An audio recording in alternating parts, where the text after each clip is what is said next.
হ্যাঁ,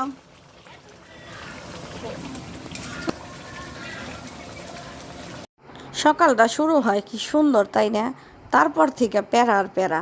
মেহমান যদি হঠাৎ করে চলে আসে বাড়িতে, বলেন তো কি আর করার আছে? খালি থাকে গ্যাঞ্জাম আর গ্যাঞ্জাম, কী থেকে কী খাওয়াবো, কী থেকে কী খাওয়াবো। তার মধ্যে মেহমান যদি হয় স্পেশাল, তার জন্য তো আরও ভেজাল হয়, তাই না? হ্যালো এভরিওয়ান, আসসালামু আলাইকুম, welcome to my another blog. কে কেমন আছেন দেশে ও প্রবাসে? আমরা তো খুব ভালো আছি, আপনারা তো ভালো আছেন নাকি জানি না। তো এই যে মেহমান আসলো, পরে ভাবলাম মেহমানদেরকে পিঠা বানাই খাওয়াই।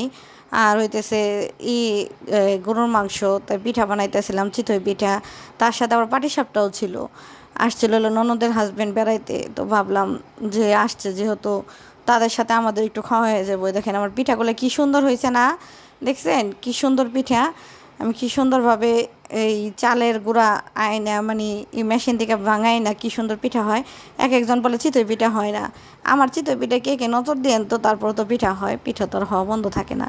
কি সুন্দর ফুলকো ফুলকো ফুলকো ফুলকো পিঠা হয়েছে। সবাই খায়া বলছে অনেক সুন্দর, মাশাল্লাহ মাশাল্লাহ।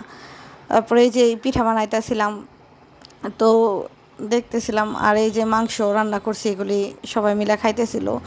যাক, ভালোই লাগছে, কারণ হচ্ছে সবাই মিলে খাওয়ার একটা আনন্দ আলাদা। কষ্ট যদিও বা থাকে, তারপরেও আনন্দই আলাদা। কি আর কমু বলেন, বলার আর ভাষা নেই। যে শাঁসরা মাছ কিনে আনছিলাম, শাঁসরা মাছগুলা সকালবেলা, তো আপনাদের সাথে আর ভিডিও করা হয় নাই।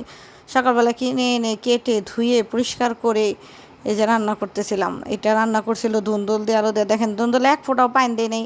তারপর কি সুন্দর পানি উঠে গেছে, কারণ হলো বেগুন সবাই খাইতে পছন্দ করে না দেখে ধুন্দুল দিয়ে রান্না করে দিছি। মাছের তরকারিটা যে কি লোভনীয় হয়েছে। আর এই সাইড দিয়ে, আরেক সাইড দিয়ে আমরা বানাইতেছিলাম পাটিসাপটা পিঠা। আমার যায় পাটিসাপটা পিঠার করতেছিল যে আমরা পাটিসাপটা পিঠা বানাবো। এই যে পাটিসাপটা পিঠা বানাইছে, সবাই মিলে খেলাম, অনেক আনন্দ হইলো সবাই মিলে। Thank you for your watching আমার